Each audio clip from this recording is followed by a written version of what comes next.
Welcome to Global Byte. Please subscribe and hit the bell icon for more breaking updates. On January 3, 2026, the world was stunned by a headline that seemed almost impossible. Newsrooms buzzed with disbelief as the story broke, and millions watched in real time as history unfolded before their eyes.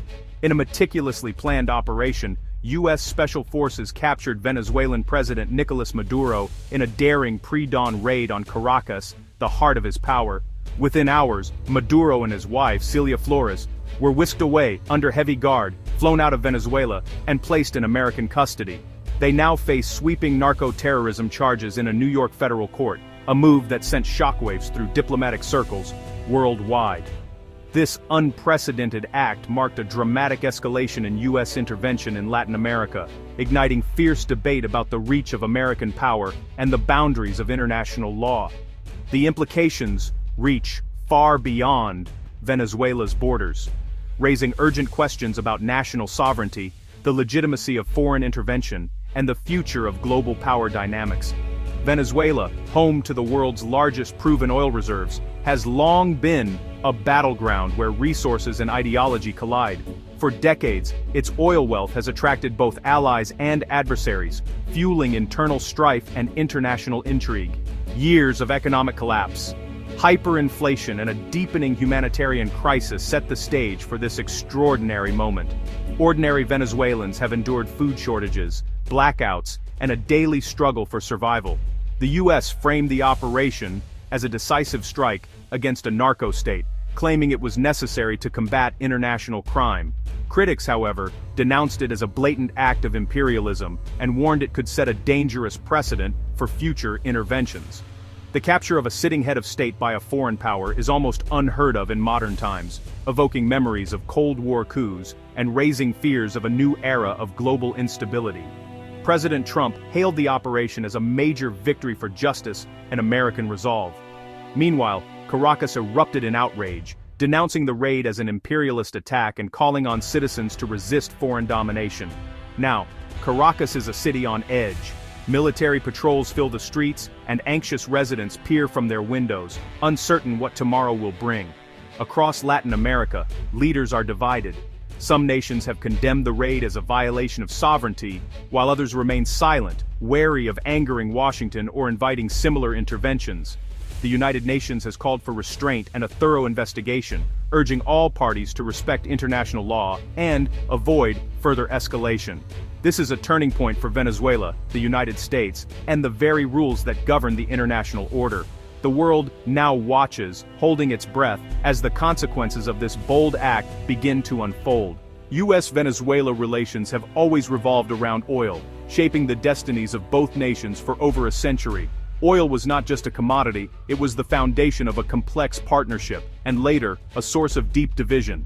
For decades, American companies dominated Venezuela's energy sector, extracting vast wealth and fueling U.S. prosperity. This arrangement enriched a small Venezuelan elite, while most citizens saw little benefit, sowing seeds of resentment and inequality. The partnership unraveled in 1998 with the election of Hugo Chavez. His Bolivarian revolution nationalized key industries, redirected oil profits to social programs, and directly challenged U.S. influence in the region. Chavez's fiery anti-U.S. rhetoric and his alliances with Cuba and Iran marked a dramatic shift.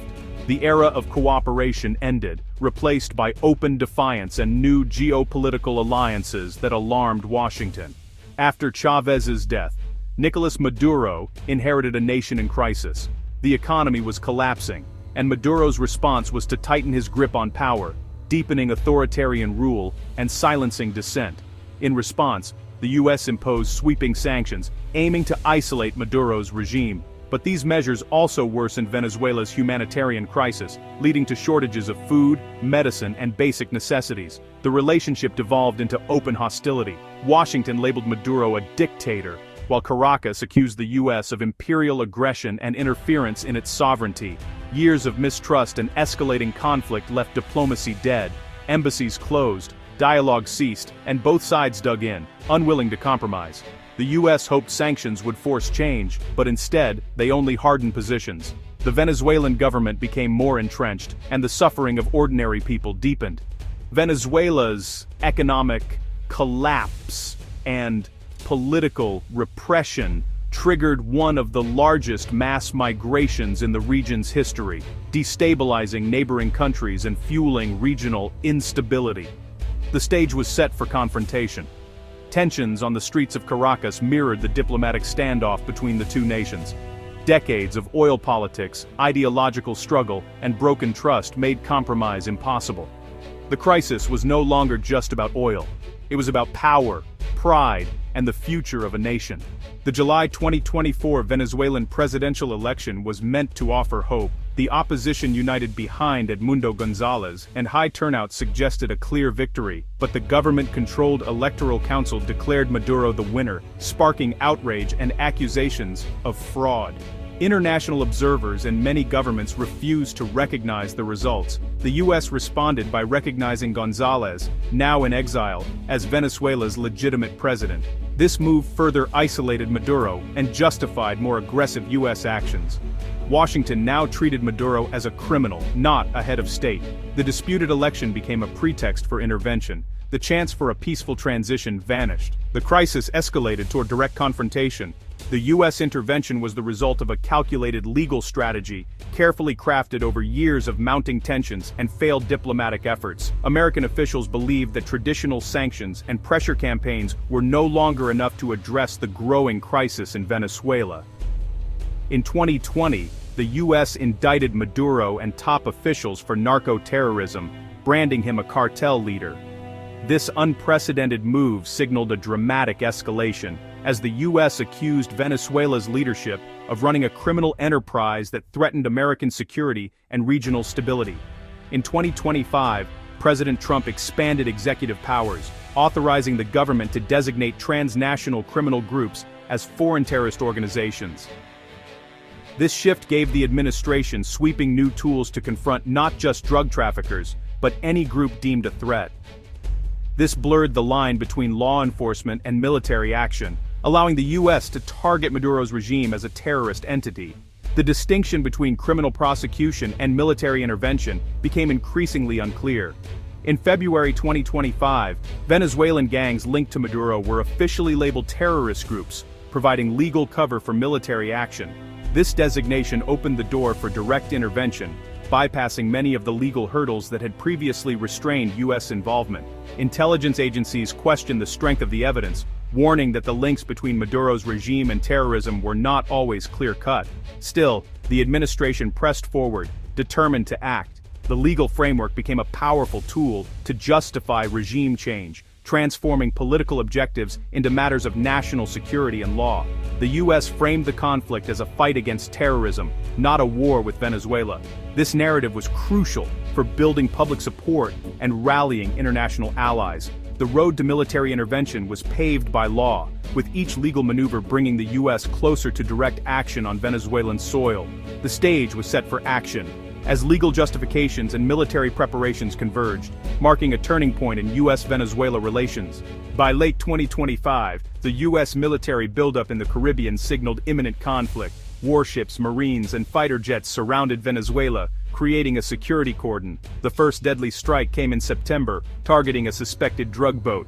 President Trump soon declared armed conflict with designated terrorist cartels. The USS Gerald R. Ford's arrival and 12,000 U.S. troops in the region raised tensions. Venezuela mobilized its military, and a standoff ensued. The U.S. seized Venezuelan oil tankers and imposed a full naval blockade, crippling Maduro's main revenue source. In December, a CIA drone strike inside Venezuela signaled the conflict had crossed a new threshold. The blockade and strikes isolated the regime. The invasion was imminent. The world watched as the crisis escalated. The countdown to the raid had begun. As the blockade tightened, Maduro made a last-ditch offer to negotiate and open Venezuela's oil sector to U.S. investment. The U.S. ignored his overtures, pressing ahead with military plans. On January 3, 2026, U.S. Special Forces launched a targeted raid in Caracas. The mission was swift and precise. Maduro and his wife were captured and flown to New York to face charges. President Trump announced the operation as a blow against international drug cartels. The image of a captured president shocked the world. Caracas erupted in anger and fear. Officials called for resistance and denounced the raid as illegal. The Venezuelan state was left leaderless, its future uncertain. A dangerous power vacuum emerged. The fate of Venezuela now hung in the balance. The economic fallout has been devastating for Venezuela. Years of sanctions and mismanagement crippled oil production. The naval blockade ended official exports. The government turned to illicit gold mining, causing environmental destruction but failing to offset lost oil revenue. New sanctions targeted remaining oil trade and froze gold reserves abroad. Chevron, unlike other U.S. oil giants, stayed in Venezuela as a minority partner, navigating sanctions. Maduro's last-minute offer to open the oil sector was a desperate bid for survival. For ordinary Venezuelans, the crisis meant hyperinflation, shortages, and mass migration. Over 7 million have fled the country. The humanitarian disaster deepened after the raid. The struggle for resources continues, but the people pay the highest price. The U.S. operation split the world. Latin American powers condemned the raid as a violation of sovereignty and a threat to regional stability. The United Nations called for investigations into civilian casualties and the legality of the strikes. The lack of a UN mandate challenged the post-war international order. In the U.S., Congress launched investigations into the legality of the military actions. The use of executive power to justify intervention remains hotly debated. Traditional U.S. allies in Europe and Asia stayed silent, uneasy with the precedent. China and Russia denounced the operation as American aggression. The world is watching to see how these divisions reshape global politics. The consequences of this intervention are only beginning to unfold. The Caracas raid signals a new era of U.S. assertiveness in the Americas, a modern Monroe Doctrine. The move is seen as a response to growing Chinese influence in the region. With Maduro gone, Venezuela faces a perilous transition. The U.S.-backed leader, Edmundo González, remains in exile, and the risk of internal conflict is high. The path to democracy is uncertain, fraught with political and military challenges. The intervention achieved regime change, but at enormous cost. The hemisphere is divided, and the precedent set may echo far beyond Venezuela. Will this lead to stability or a new era of intervention and instability? The world must weigh the limits of power and the cost of intervention. Venezuela's fate will shape the future of international order for years to come.